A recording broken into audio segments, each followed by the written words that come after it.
Hello everyone, a very good morning to all of you. So today we are going to discuss our topic जिसका नाम है sales. Actual में ये जो topic है इसमें से बहुत बार क्वेश्चन पूछे जाते हैं एंड मोस्ट इम्पॉर्टेंट मतलब क्वेश्चंस हैं जो मैं साइड बाय साइड आपको इस टॉपिक के साथ बता दूंगी. ठीक है जी, एक एक कंसेप्ट आपको अच्छे से क्लियर करवा दूंगी कि सेल्स में से क्वेश्चंस आते कौन से हैं. तो ध्यान से इस वीडियो को एंड तक देखिएगा और एक एक टॉपिक को अच्छे से समझिएगा. तो सबसे पहले जो सेल्स हैं उनको डिस्कवर किसने किया था, तो आपको पता होना चाहिए उसको रॉबर्ट हुक ने किया था. और ये चीज़ें क्या हैं आपको मैच द कॉलम में आती हैं कि सेल्स को किसने डिस्कवर किया, कौन से सेल को किसने डिस्कवर किया, वो हम आगे डिस्कस करेंगे. राइट. तो सेल्स क्या करते हैं, सेल्स का काम क्या होता है, ये परफॉर्म करते हैं all the life activities for self and the body. अपने लिए और हमारी बॉडी के लिए ये क्या है, फंक्शनिंग परफॉर्म करते हैं. ठीक है जी. देन एक होते हैं वन सेल्ड, एक होता है मैनी सेल्ड, एक होता है नो सेल्ड. ठीक है. वन सेल्ड ऑर्गेनिज्म जिनमें एक सेल प्रेजेंट हो उसको हम क्या बोलते हैं, यूनिसेल्युलर. और यूनिसेल्युलर के एग्जांपल्स पूछे जाते हैं पेपर में. यीस्ट, अमोएबा एंड पैरामीशियम, ये क्या होते हैं, यूनिसेल्युलर. ये मैंने उस टाइम भी आपको करवाया था जिस टाइम माइक्रो ऑर्गेनिजम्स चैप्टर करवाया था. तो मैंने बताया था आपको जो बैक्टीरिया हो गया, प्रोटोजोआ हो गया, ये सारे क्या हैं. और फंजाई में यीस्ट आता था. ठीक है, एक्सेप्शनल केस.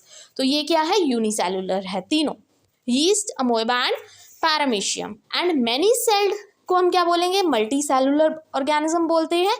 जिन ऑर्गेनिजम्स में एक से ज़्यादा सेल्स प्रेजेंट हो उसको मल्टी सेलुलर बोलते हैं. और example algae, fungi, plants and animals. I hope this is clear. और जिनमें कोई सेल प्रेजेंट ना हो उसको बोलते हैं ए सेलुलर. और ये तो अलग सा ही है एक वायरस. वायरस में कोई सेल प्रेजेंट नहीं होता. राइट. और ये आपको इजीली पता होने चाहिए बिकॉज माइक्रो ऑर्गेनिज्म चैप्टर में हमने किया जो बैक्टीरिया है और जितने भी प्रोटोजोआ है, amoeba and paramecium. And fungi में आती है यीस्ट. ठीक है, क्योंकि फंजाई में एक फंजाई वैसे तो क्या है, मल्टी है, पर उसमें एक एक्सेप्शनल केस है यीस्ट, वो क्या है, यूनी है. राइट. नेक्स्ट नो सेल वाले acellular, for example virus. I hope इतना आपको क्लियर हो गया. Next different shaped cells. ठीक है, अलग अलग शेप्ड होते हैं. पहले तो जिनकी फिक्स्ड शेप हो वो कौन से होते हैं, प्लांट्स एंड एनिमल्स. इनकी फिक्स्ड शेप है अपनी. ठीक है. सफेरिकल शेप्ड होते हैं ओवम. स्पिंडल शेप्ड होते हैं आपके जो मसल सेल हैं. एंड इलोंगेटेड एंड ब्रांच जो आपकी नर्व सेल्स, नसें होती हैं आपकी. Right. I hope this is clear. Plants and animals की फिक्स शेप होती है, ओवम की स्फेरिकल होती है, आपकी जो मसल सेल्स हैं उनकी स्पिंडल शेप्ड होती है, और नर्व सेल्स क्या होते हैं, इलोंगेटेड एंड ब्रांच्ड होते हैं. I hope this is clear. Next is बहुत सारे सेल्स हैं जो अपनी शेप क्या कर सकते हैं, चेंज कर सकते हैं. ठीक है, दो एग्जाम्पल्स है उसमें से, एक है अमीबा, एक है WBCs. ठीक है, WBCs आपको पता है वाइट ब्लड सेल्स बोलते हैं हम इनको. और ये किस काम आती है, डिसीजेस को फाइट करने में. WBCs किस काम आती है, टू फाइट द डिसीजेस, याद रखना. और अमीबा क्या होता है, अमीबा आप सबको पता है, अमीबा आपने देखा होगा ऐसे शेप का होता है. ठीक है जी. अमीबा ये क्यों होता है, due to formation of pseudopodia. और इसका क्वेश्चन इम्पॉर्टेंट है, आता है, पूछा जाता है. ठीक है, कि क्या काम है इसका, ये फैसिलिटेट करता है movement and in capturing the food. याद रखना ये क्वेश्चन बहुत बार पूछा गया है PSTET के पेपर में. ठीक है, कि जो अमीबा है due to formation of pseudopodia उसका काम क्या है, वो फैसिलिटेट करेगा मूवमेंट को and help in capturing the food. Most important question है, छोड़ के मत जाना इसको. नेक्स्ट इज एक होते हैं प्रोकैरियोटिक सेल्स, एक होते हैं यूकैरियोटिक सेल्स. अब प्रोकैरियोटिक यूकैरियोटिक में से बहुत 101% श्योरिटी है कि इनमें से क्वेश्चन आएगा ही आएगा. राइट. तो प्रोकैरियोटिक वो होते हैं जिनमें ना ही न्यूक्लियस होता है और ना ही मेम्ब्रेन होता है. राइट. न्यूक्लियस, मेम्ब्रेन, ये सब हम आगे ब्रीफली डिस्कस करेंगे आज की वीडियो में. ठीक है, क्योंकि उनमें से भी मैच द कॉलम बहुत सारे आते हैं. देन प्रोकैरियोटिक वो होते हैं जिनमें ना ही न्यूक्लियस होता है और ना ही न्यूक्लियर मेम्ब्रेन होता है, जैसे कि bacteria and blue green algae. And eukaryotic वो होते हैं जिनमें न्यूक्लियस भी होता है और मेम्ब्रेन भी होता है, जैसे कि algae, fungi and mammals. Right. ये छोटू सा टॉपिक था.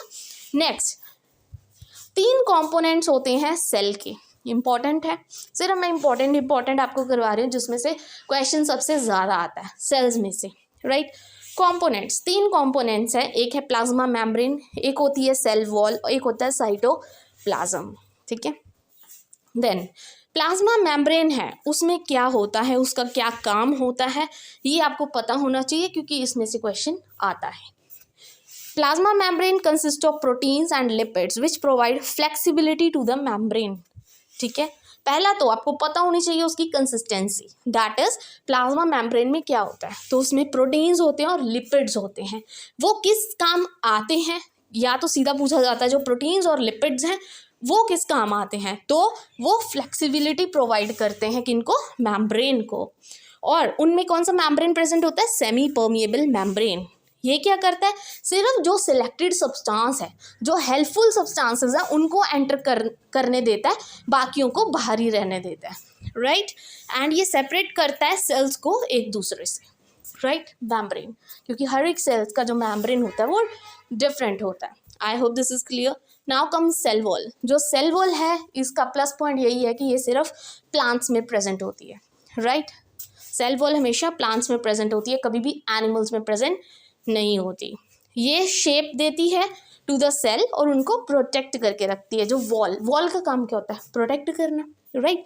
किससे बनी होती है, सेलुलोज से, पता होना चाहिए। और ये कहाँ पे प्रेजेंट होती है, outside the plasma membrane. For example ये हमारा प्लाज्मा मेम्ब्रेन है और उसकी जो आउटसाइड वॉल है उसको हम क्या बोलेंगे, सेल वॉल बोलेंगे। ये सिर्फ प्लांट्स में होती है, जो सेलुलोज से बनी होती है, और ये क्या है, सेल मेम्ब्रेन के प्लाज्मा मेम्ब्रेन के बाहर होती है, उसको शेप देती है और उसको प्रोटेक्ट करके रखती है। क्लियर। नाउ साइटोप्लाज्म क्या होता है, जेली की तरह होता है, न्यूक्लियस और सेल मेम्ब्रेन के बीच में प्रेजेंट होता है, ठीक है।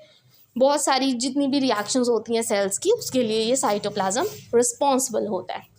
I hope this is clear. जो प्लाज्मा मेम्ब्रेन है उसमें प्रोटीन्स होता है, लिपिड्स होता है, और ये फ्लेक्सिबिलिटी प्रोवाइड करता है और सिर्फ सिलेक्टेड चीज़ों को ही एंटर करने देता है, राइट। सेल वॉल सिर्फ प्लांट में होती है, शेप देती है और ये प्रोटेक्ट करती है उनको, सेलुलोज से बनी होती है और प्लाज्मा मेम्ब्रेन के बाहर होती है। देन साइटोप्लाज्म, ये रिएक्शंस में काम आता है, जितनी भी सेलुलर रिएक्शंस होती है, और जेली की तरह होती है, ये न्यूक्लियस और सेल मेम्ब्रेन के बीच में प्रेजेंट होती है। I hope this is clear. अब आते हैं सेल ऑर्गेनल्स पे। 7 तरह के सेल ऑर्गेनल्स होते हैं जिसके बारे में अब हम डिस्कस करेंगे, ठीक है। मोस्ट इम्पॉर्टेंट, मैं तो कहती हूँ 101% श्योरिटी है इसमें से, कुछ और नहीं तो मास्टर कॉलम तो आपको पक्का आएंगे ही आएंगे, और पूछा जाता है, चाहे आप जितने भी पेपर निकाल के देख लो पिछले, आपको मिलेंगे इनमें से क्वेश्चंस, ठीक है। सेल्स टॉपिक तो फेवरेट होता है सीटेट पीटेट दोनों का, तो एक एक का हम करेंगे और इनों में जो सिमिलैरिटीज़ हैं वो मैं आपको साइड बाय साइड बताऊंगी, ध्यान से सुनना।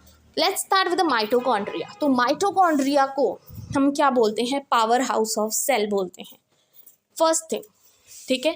और इसमें से जो एनर्जी होती है वो किस फॉर्म में होती है, एटीपी की फॉर्म में। एटीपी की फुल फॉर्म आपको पता होनी चाहिए, एडिनोसिन ट्राइफॉस्फेट, ठीक है जी, ये इसकी फुल फॉर्म है। It's is release through the transpiration. 2 चीज़ें बस इसके बारे में आपको पता होनी चाहिए। माइटोकॉन्ड्रिया को पावर हाउस ऑफ सेल बोलते हैं, दूसरा इसमें जो एनर्जी रिलीज होती है वो किस फॉर्म में होती है, एटीपी की फॉर्म में, right. Next come endoplasmic reticulum, Golgi complex and ribosome. तीनों में एक सिमिलैरिटी है, क्वेश्चन आता है कौन से ऐसे सेल ऑर्गेनल्स हैं, इनमें से सिलेक्ट कीजिए जो प्रोटीन सिंथेसिस में हेल्प करते हैं, प्रोटीन सिंथेसाइज करने में। तो 3 तरह के होते हैं, याद रखना प्रोटीन सिंथेसिस में। एक होता है एंडोप्लाज्मिक रेटिकुलम, दूसरा होता है Golgi complex, then come ribosomes. ये तीनों ही क्या है, प्रोटीन सिंथेसिस में काम करते हैं। I hope this is clear. Then endoplasmic reticulum है वो किसके काम आता है, सिर्फ मैकेनिकल सपोर्ट के। मेन चीज़ याद होनी चाहिए प्रोटीन सिंथेसिस में कौन सा काम आता है, राइट। गोल्गी कॉम्प्लेक्स भी प्रोटीन सिंथेसिस में काम आता है, सेल वॉल फॉर्म करने में काम आता है, प्लाज्मा मेम्ब्रेन फॉर्म करने के काम आता है, और लाइसोसोम्स फॉर्म करने में काम आता है, राइट। राइबोसोम्स पहले तो वही है प्रोटीन सिंथेसिस। दूसरी चीज़ याद रखना, सबसे छोटा सेल ऑर्गेनल कौन सा है, राइबोसोम, सबसे छोटा। और सबसे बड़ा कौन सा है, न्यूक्लियस, ठीक है, ये छोटी छोटी चीज़ें ही आपको बहुत अच्छे नंबर दिला सकती है अगर आप ध्यान से सुनो कि सबसे स्मॉलेस्ट सेल ऑर्गेनल कौन सा है, दैट इज राइबोसोम, और सबसे लार्जेस्ट कौन सा है, nucleus. Then come lysosome. Lysosome किसके काम आता है, डाइजेशन के, एंड इसको सुसाइडल बैग्स भी बोला जाता है।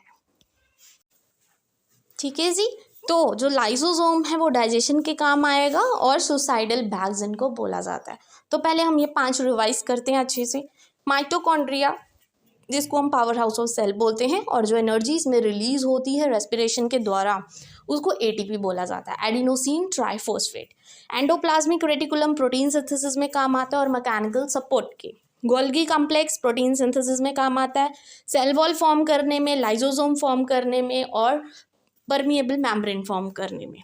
राइबोसोम भी क्या, प्रोटीन सिंथेसिस में, और राइबोसोम सबसे छोटा होता है ऑर्गेनल। लाइसोसोम्स सुसाइडल बैग्स इनको बोला जाता है और helps in digestion. I hope ये 5 क्लियर हैं। अब आते हैं नेक्स्ट, न्यूक्लियस एंड प्लास्टिड। ठीक है जी, तो इनको ध्यान से करना इंपॉर्टेंट है। ये भी न्यूक्लियस तो सबसे ज़्यादा इंपॉर्टेंट है और प्लास्टिड भी। ठीक है, न्यूक्लियस जो है पहले किसने डिस्कवर किया था, रॉबर्ट ब्राउन ने। याद रखना, रॉबर्ट हुक आ गया तो वहाँ पे सेल्स आएंगे, और जहाँ पे न्यूक्लियस की बात हुई है वो रॉबर्ट ब्राउन है। और लार्जेस्ट, जैसे कि मैंने अभी बताया, राइजोसोम्स स्मॉलेस्ट है और लार्जेस्ट कौन सा है, न्यूक्लियस। ठीक है जी, और ये किस काम आता है, ये हेरिडिटरी मटेरियल है जो ट्रांसफ़र करने में, फ्रॉम पेरेंट्स टू ऑफस्प्रिंग्स। जितने भी हेरिडिटरी मटेरियल होता है वो कौन कैरी आउट करता है, हमारे न्यूक्लियस करता है। स्मॉल स्फेरिकल बॉडी होती है न्यूक्लियस में, उसको न्यूक्लियोलस बोला जाता है। थ्रेड की तरह होता है, ये धागा होता है ना जैसे, उसको हम क्रोमोसोम बोलते हैं। और जैसे कि मैंने बताया, ये क्या करते हैं, कैरेक्टरिस्टिक्स कैरी आउट करते हैं, ट्रांसफ़र करते हैं पेरेंट्स से बच्चों तक, राइट। देन प्लास्टिड क्या होते हैं, ये प्लांट सेल में पाए जाते हैं। ठीक है जी, जो ग्रीन कलर का पिगमेंट होता है ना, उसको हम क्या बोलते हैं, जो पत्ते में पाया जाता है, क्लोरोफिल बोलते हैं, राइट। और जो ग्रीन कलर का प्लास्टिड होता है उसको हम क्या बोलेंगे, क्लोरोप्लास्ट। क्लोरोप्लास्ट किस काम आता है, फॉर द फोटोसिंथेसिस। याद रखना कौन सा सेल ऑर्गेनल है जो फोटोसिंथेसिस में काम आता है, तो आपको पता होना चाहिए उसको प्लास्टिड बोलते हैं, और राइट। सबसे लार्जेस्ट ऑर्गेनल कौन सा है, न्यूक्लियस। सबसे स्मॉलेस्ट कौन सा है, राइबोसोम्स। जो कौन सा ऑर्गेनल है जो ट्रांसफ़र करने में, ठीक है, फ्रॉम पेरेंट्स टू ऑफस्प्रिंग, जितने भी हेरिडिटी करेक्टरिस्टिक्स है ट्रांसफ़र करने में हेल्प करता है, तो वो भी क्या है, न्यूक्लियस है। सबसे छोटा कौन सा है, राइबोसोम। एंड सुसाइडल बैग किसको बोला जाता है, लाइसोसोम। प्रोटीन सिंथेसिस में 3 चीज़ें काम आती हैं, 3 organelles, that is endoplasmic reticulum, Golgi complex and ribosome. और एटीपी जो एनर्जी है कहाँ से रिलीज होती है, रेस्पिरेशन के द्वारा, माइटोकॉन्ड्रिया में। पावर हाउस ऑफ सेल किसको बोला जाता है, माइटोकॉन्ड्रिया। ठीक है जी, तो ये चीज़ें मैंने आपको रिवाइज करवा दी हैं अच्छे से। बहुत इंपॉर्टेंट टॉपिक है, इसको तो मिस करके ही मत जाना। ठीक है जी, एंड आई होप आज की वीडियो अगर आपको अच्छी लगी हो, then please don't forget to like and subscribe my channel. Thank you very much.